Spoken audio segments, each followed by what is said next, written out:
Abidjan, le 8 janvier 2015, le chef du gouvernement ivoirien Daniel Kablan-Duncan a reçu en audience ce jeudi le nouvel ambassadeur de l'Union européenne en Côte d'Ivoire. Des projets futurs axés sur l'électricité et l'acquisition de titres fonciers ont été abordés. 4 jeunes entrepreneurs lauréats du concours Start-up récompensant les meilleurs projets de création de PME ont reçu aujourd'hui des chèques d'une valeur totale de 75 millions de francs CFA de la part du Fonds ivoirien pour le développement de l'entreprise nationale, FIDEN. Dans l'actualité sécuritaire, ces 6 individus pris dans les filets des forces de défense et de sécurité, la mise en cause nourrissait un projet de déstabilisation du pays. Ils ont été interpellés dans la région de Tabou en provenance du Ghana avec en leur possession des explosifs. Voilà pour le sommaire. Bonsoir à tous et bienvenue dans la grande édition. Tout d'abord ce soir, on prend la direction de la primature où le chef du gouvernement ivoirien Daniel Kablan-Duncan a reçu en audience ce jeudi le nouvel ambassadeur de l'Union européenne en Côte d'Ivoire avec Jean-François Valette. Les échanges ont principalement porté sur la relation entre le pays et l'Union. Les deux personnalités ont également abordé des projets futurs axés sur l'électricité et l'acquisition de titres fonciers. Sidonie Wakadavila. La rencontre entre le nouvel ambassadeur de l'Union européenne, Jean-François Valette, et le Premier ministre Daniel Kablan-Duncan a été le moment pour eux de passer en revue les actions entreprises par cette institution en Côte d'Ivoire, surtout pendant et après la crise que le pays a connue. Un point qui fait la satisfaction du diplomate français. Pour la Côte d'Ivoire, nous sommes particulièrement satisfaits de voir que l'action de l'Union européenne a été décisive. Nous continuerons à dépenser environ 60 millions d'euros par an au cours des 5 prochaines années. Dans des domaines importants, à l'administration de l'État, à la restauration de la présence de l'État dans ces divers domaines. Je pense notamment à l'ordre public, je pense notamment au ministère de l'Intérieur, je pense bien sûr aussi à la sécurité civile, je pense à tout ce qui est justice. Malgré ces acquis, l'UE n'est pas près de s'arrêter en si bon chemin. De grands projets sont annoncés pour bientôt. L'Union européenne compte investir dans le secteur de l'électricité avec un portefeuille de près de 140 millions d'euros. Elle entend également aider à l'acquisition de titres fonciers par les populations pour leur bien-être. Le Premier ministre, pour sa part, a salué les actions de cette institution en Côte d'Ivoire et l'a encouragé à continuer avec plus de détermination. Je vous le disais en titre, 4 jeunes entrepreneurs lauréats du concours Start-up récompensant les meilleurs projets de création de PME ont reçu aujourd'hui des chèques d'une valeur totale de 75 millions de francs CFA, d'importants moyens financiers octroyés par le FIDEN, le Fonds ivoirien pour le développement de l'entreprise nationale. Ces ressources devraient stimuler chez les jeunes diplômés le goût de l'auto-emploi. Les précisions de Lansine Bakayoko, commentées par Noël Niagno. Montant total des financements alloués, 75 millions de francs CFA. Les projets retenus par le comité de gestion du FIDEN, Fonds ivoirien pour le développement de l'entreprise nationale, sont du domaine de l'agrobusiness et des nouvelles technologies de l'information et de la communication, NTIC. Il s'agit principalement d'activités liées à la vente d'unités téléphoniques, à la commercialisation de riz made in Côte d'Ivoire et surtout de petites entités de transformation agricole, notamment de noix de coco et de feuilles sèches de quinquiliba, une sorte de thé des savanes. Les projets agréés ont de réelles chances de succès au regard des critères particulièrement rigoureux. C'est avant tout la maîtrise du projet. C'est également l'existence d'un marché, la pertinence économique du projet. Un autre élément, c'est la capacité à défendre son projet devant le jury. L'objectif de ce modèle d'accompagnement opérationnel des jeunes promoteurs est de créer une race d'entrepreneurs conquérants capables de devenir de véritables patrons dans un futur très proche. Une chaîne de solidarité que les lauréats apprécient fortement. Un moment de joie pour les entreprises, les jeunes entreprises. Et ça nous réjouit d'autant plus qu'on sait que ce n'est pas des effets spot.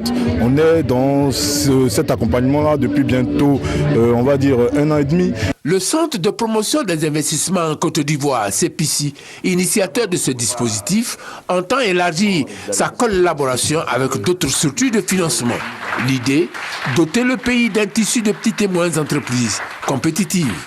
Le projet Start-up que nous avons indiqué est un processus d'accompagnement du promoteur privé jusqu'à l'opérationnalisation de son idée.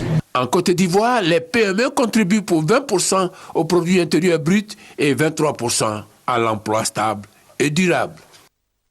Le ministre du Pétrole et de l'Énergie, Adama Toungara, a reçu avant-hier à son cabinet au Plateau près d'une trentaine d'étudiants. Ces jeunes en formation aux États-Unis dans le domaine du pétrole sont en vacances au pays pour les fêtes de fin d'année. Compte rendu.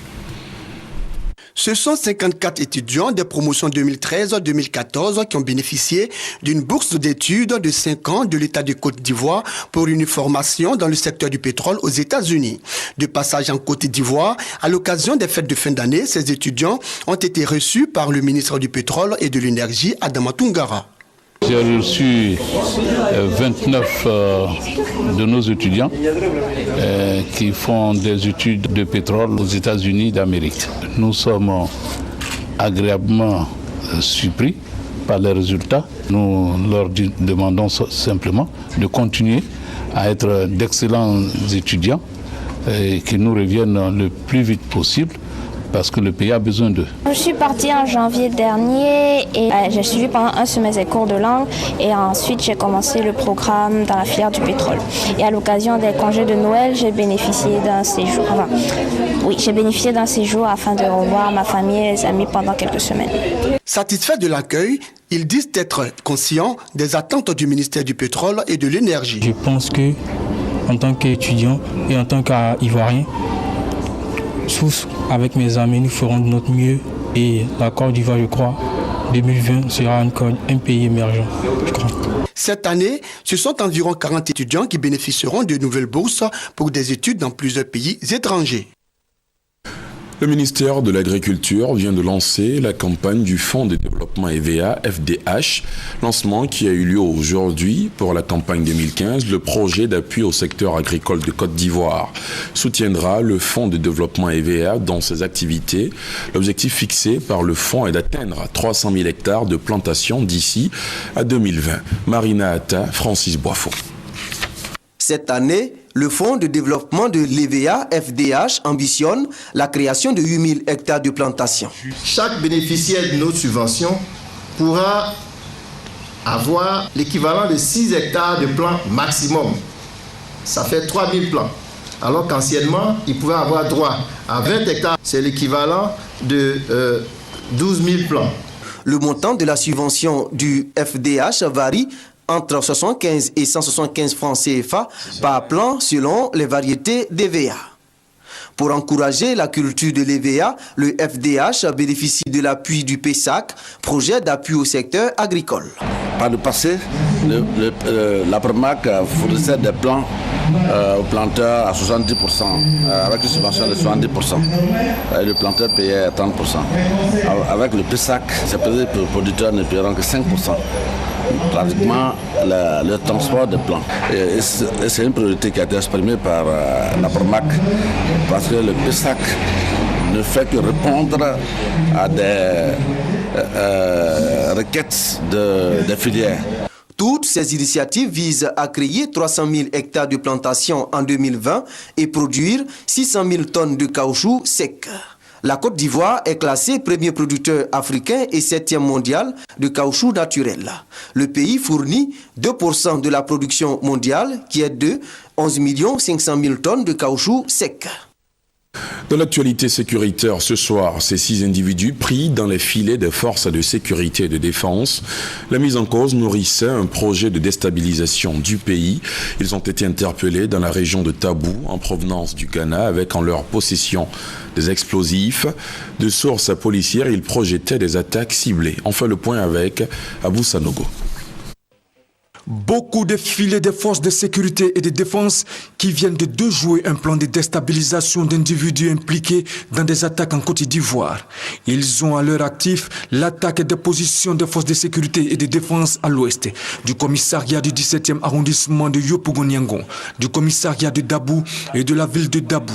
Ces 6 individus projetaient des attaques de la Côte d'Ivoire à l'aide de puissants explosifs, en plus de mèches de détonation, des détonateurs, d'ensembles à treillis et de divers documents.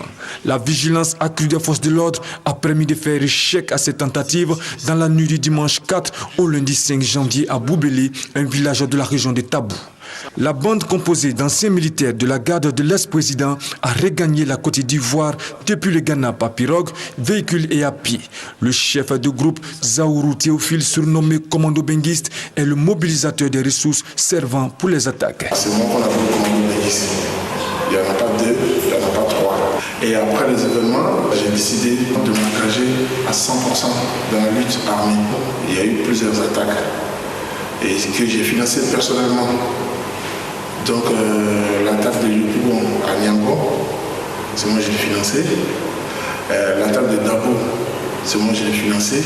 J'ai décidé de me rendre dans les camps de réfugiés pour motiver les jeunes combattants. Comme ça, je suis allé au Togo, j'ai croisé pas mal de jeunes, je suis allé au Ghana, j'ai croisé pas mal de jeunes. Ces derniers temps, je suis allé au Ghana avec les anciens que je connaissais. J'ai appris qu'il y a quelque chose qui devait se faire normalement après les fêtes. Ces 6 individus seront mis à la disposition du parquet où ils répondront de leurs actes. L'heure était aujourd'hui à la présentation des vœux au ministère d'État, ministère de l'Intérieur et de la Sécurité. Ahmed Bakayoko a reçu les vœux de ses proches collaborateurs ainsi que des directions rattachées à son département. Le bilan du ministère d'État a été dressé en substance avant d'exhorter ses collaborateurs à plus d'ardeur au travail. Abou Sanogo. La cérémonie de présentation de vœux au ministre d'État, ministre de l'Intérieur et de la Sécurité a réuni les directions rattachées et celles sous tutelle du ministère d'État, ministère de l'Intérieur et de la Sécurité. Le directeur général de l'administration du territoire, le préfet Amani Ipou Félicien, a rendu hommage au ministre d'État Ahmed Bakayoko pour son engagement aux côtés du chef de l'État Alassane Ouattara à travers toutes les actions menées en faveur du corps préfectoral et des collectivités décentralisées. Quant au directeur général de la police nationale, Bredoumbia, il a salué le travail abattu par le ministre d'État Ahmed Bakayoko qui en peu de temps a doté la police nationale de moyens conséquents pour faire face aux nouveaux défis de la sécurité. La police nationale, consciente de sa mission et des échéances à venir, prend l'engagement de rester elle-même, de poursuivre ses efforts, de travailler toujours avec détermination, le sacrifice de soi pour pourvoir à nos citoyens un service de qualité à un environnement de sérénité propice au développement économique. Ahmed Bakayoko a renouvelé sa confiance à l'ensemble de ses collaborateurs. Il les a exhortés au travail et au respect des valeurs de probité et de loyauté. 2015, c'est une année importante pour nous tous. Je voudrais vous engager à faire en sorte que nous puissions passer le cap. Tout le monde dit que la Côte d'Ivoire a fait un bond extraordinaire après la crise, les élections de 2015. Tout le monde considère que c'est là on saura si la Côte d'Ivoire a passé le cap ou pas. C'est en ce moment-là qu'on va réaliser que la Côte d'Ivoire a tourné la page des violences, la division et que les Ivoiriens se sont engagés sur vraiment le chemin du développement. Faisons tout pour que ces élections soient apaisées, soient démocratiques et que le meilleur gagne. La cérémonie de présentation de vœux au ministre d'État Ahmed Bakayoko a pris fin par des prestations d'artistes. En santé, le taux de prévalence de l'hépatite B en Côte d'Ivoire est d'environ 13% et celui de l'hépatite C est de 1 à 3%. Une situation qui a conduit le ministère de la Santé à entreprendre une lutte contre la pathologie. L'objectif est de sensibiliser la population sur le dépistage en vue bien sûr d'un traitement efficace. La cérémonie de lancement a eu lieu ce jeudi à Bingerville en présence d'Ami Sissoko. Cyril Ferret est professeur hépatologue. Ce Français a perdu 7 de ses proches suite à une cirrhose de foie. C'est la principale cause des hépatites B et C. Depuis ces drames, il a décidé d'orienter ses études vers les hépatologies. Il séjourne en Côte d'Ivoire pour apporter son expertise au corps médical. J'ai pu aborder ce virus suivant 2 angles, la médecine purs, les patients graves, réanimés, transplantés. Et j'ai la chance, assez rare, de pouvoir connaître les aspects les plus dramatiques, les plus cliniques, mais également les plus fondamentaux de ces deux virus. En Côte d'Ivoire, la prévalence de l'hépatite B est d'environ 13% et celle de l'hépatite C de 1 à 3% selon le ministère de la Santé. Le milieu de l'entreprise n'échappe pas à cette triste réalité. Les activités de dépistage indiquent une prévalence de 8 à 14%. Face à cette situation, la compagnie ivoirienne d'électricité s'implique dans la lutte contre les hépatites virales à travers des séances de dépistage et d'information. Nous voudrions apporter notre contribution, si modeste soit-elle, encore une fois, à la politique de santé publique du gouvernement de Côte d'Ivoire, notamment au niveau du secteur privé. L'ambition du gouvernement à travers le programme national de lutte contre l'hépatite virale est de conduire une lutte efficace contre cette pandémie meurtrière avec le soutien de tous. Votre implication personnelle dans la lutte contre l'hépatite virale, ce tueur silencieux, est à coup sûr une garantie pour le bien-être, la santé des travailleurs. Les hépatites virales sont 100 fois plus contagieuses que le VIH-Sida et ont le même mode de transmission que ce dernier. L'OMS estime à 2 milliards dans le monde les personnes infectées par l'hépatite B et 170 millions celles porteuses de l'hépatite C. Un vaccin est cependant disponible. Depuis le 31 décembre dernier, le gouvernement procède au paiement des mesures d'accompagnement des artisans de la casse d'Adjamé. Sur les 3338 personnes recensées, 548 artisans ont reçu chacun 150 000 francs CFA pour le transport de leurs marchandises. Sur le site de la nouvelle case de Ndautré dans la commune d'Abobo, on aura l'occasion d'en reparler dans ce journal. Pour l'instant, je vous propose cette étude qui vient d'être menée pour identifier les zones insalubres dans le district d'Abidjan. Le ministère de l'Environnement, de la Salubrité urbaine et du Développement durable entend intervenir dans ces endroits pour les débarrasser de leurs ordures et préserver la santé des populations. Éric Goré. En vue d'assainir le cadre de vie des populations, le gouvernement ivoirien déploie de grands moyens. Un atelier se tient pour réfléchir sur les stratégies qui seront mises en œuvre pour l'amélioration des conditions de vie des habitants des zones insalubres du district d'Abidjan. La séance de restitution de l'étude sur la cartographie a lieu. Elle permettra aux maires de réserver un meilleur cadre de vie à leur population. Pour le représentant du ministre de la Salubrité urbaine et du Développement durable, la salubrité est un maillon essentiel pour le bien-être de tous. Le district d'Abidjan vit une situation particulière, car c'est la localité qui, aujourd'hui, abrite plus du quart de la population ivoirienne. La forte démographie et l'urbanisation galopante constatée dans cette ville n'est pas sans conséquence sur l'environnement humain. La santé est un droit pour les populations, selon la représentante du ministère de la Santé et de la lutte contre le sida. Il est important que nous, au ministère de la Santé, nous puissions améliorer la santé des populations à travers l'amélioration de l'environnement. En ayant ces zones à risque, ça nous permet de définir là où nous devons mener des actions plus spécifiques en matière de prévention et en matière de traitement. Le déguerpissement des installations anarchiques sur le domaine public, le curage des caniveaux d'eau de ruissellement, le nettoyage des voies et leur emprise sont entre autres des actions posées par le ministère de la Salubrité et du Développement durable. D'autres actions sont prévues en faveur des populations. On en vient à cette opération d'accompagnement des artisans. Depuis le 31 décembre dernier, le gouvernement procède au paiement des mesures d'accompagnement des artisans de la casse d'Adjamé. Sur les 3338 personnes recensées, 548 artisans ont reçu chacun 150 000 francs CFA pour le transport de leur matériel sur le site de la nouvelle casse de Ndautré dans la commune d'Abobo. Le constat de Marina Atta est commenté par Francis Boifo. Commune du Plateau. À quelques pas du ministère des Affaires étrangères, il est 12h05. Difficile à notre équipe de reportage d'avoir accès aux locaux de la Direction générale de l'artisanat et des PME. Devant ces bâtiments, s'impatientent des ferrailleurs venus récupérer des kits en guise de mesure d'accompagnement pour y gagner la casse de Ndautré, le nouveau site de recasement. On nous a dit de venir prendre les 150 000 francs, mais depuis on attend, on ne comprend rien. Hier, moi, je suis venu, j'ai passé toute la journée, je n'ai pas eu de l'argent. Ce matin encore, je suis là. Sur les 3338 artisans recensés, 2037 personnes sont concernées par cette première phase de paiement de 150 000 francs CFA à chacun des bénéficiaires de la mesure gouvernementale. L'influence, c'est qu'aujourd'hui, on les avait appelés avant le 31 décembre venir par groupe. Ils ont tous espéré venir après les fêtes pour ne pas dépenser leur argent, etc. Donc, c'est vrai qu'ils sont tous venus en groupe pour prendre leur argent et nous pensons pouvoir terminer cette opération d'ici vendredi prochain.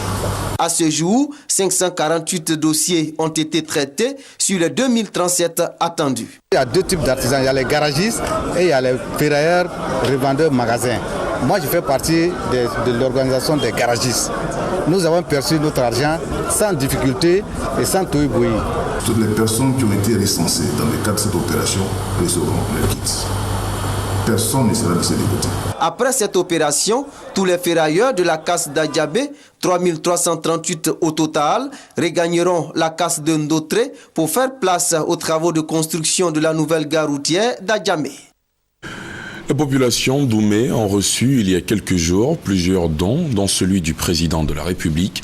Montant de ce don, 21 millions de francs CFA. L'envoyé du chef de l'État, Touré Aya Virginie, a profité de cette occasion pour exhorter la population au pardon et à la cohésion sociale. Thérèse Tapeyoboué. Des tricycles, des motopompes, des broyeuses de manioc, des brouettes, des machettes, des paires de bottes, des pulvérisateurs, des essoreuses, tels sont les dons reçus par les coopératives de jeunes et de femmes du département d'Oumé. En effet, ces coopératives avaient sollicité il y a quelques mois l'aide de leur sœur Virginie Aya Touré pour pouvoir mettre en route différents projets. Aujourd'hui, c'est donc chose faite. En plus du matériel de travail, les coopératives ont reçu plus d'1 million. Tout cela a été couronné par le don du chef de l'État en direction des chefs de canton, de villages et de communautés. Il s'agit de 10 bœufs et de 2 tonnes de riz. Montant total du don, 21 millions de francs CFA. Une occasion choisie par Virginie Touré pour inviter les populations à tourner le dos à la division, à être de grands travailleurs pour mériter la confiance du chef de l'État. Chers parents, vous savez beaucoup de choses qui se sont passées. Il y a eu à un moment donné dans notre pays des moments difficiles. Avant, pendant et après les élections. Mais aujourd'hui, mettons tout cela dans le passé, car l'heure n'est plus aux récriminations, mais plutôt à l'émergence de la Côte d'Ivoire. Les populations ont exprimé leur gratitude aux initiateurs des dons et formulé le vœu de voir le chef de l'État en visite à Oumé. Le calvaire des automobilistes du département de Samatigila, dans la région du Folon, c'est dans le nord-ouest du pays, prendra fin dans quelques jours. Ils pourront désormais se déplacer aisément, car se rendre dans cette localité relevait par le passé d'un véritable casse-tête chinois, faute de pont sur le fleuve Baoulé. Mais depuis quelques jours, les travaux de construction du pont ont pris fin, un don du président de la République aux populations de cette région de la Côte d'Ivoire. Mamadou Kouassi. Voici ce qui servait de pont reliant les villes d'Odiéné et de Samatigila, surtout en saison pluvieuse.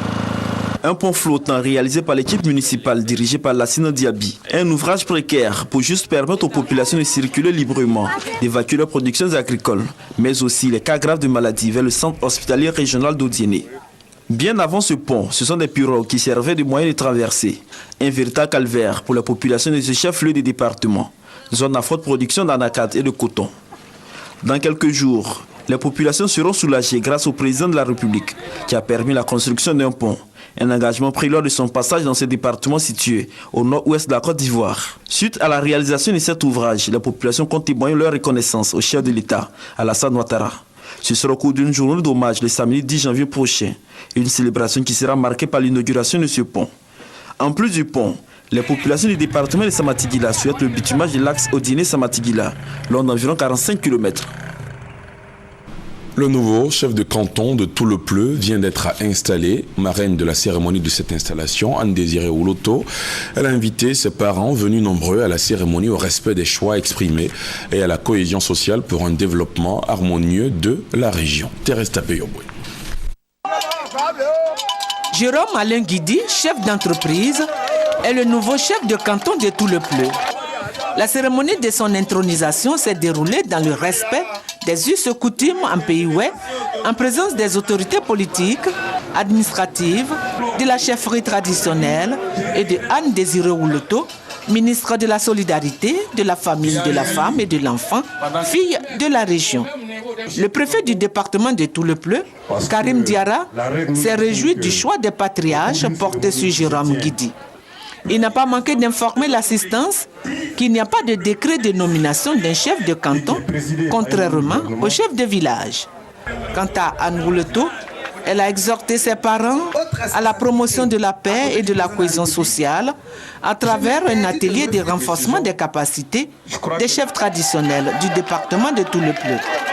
La politique impulsée par le président de la République pour le bien-être des populations, le chef doit tout faire pour que ces populations en aient les bénéfices.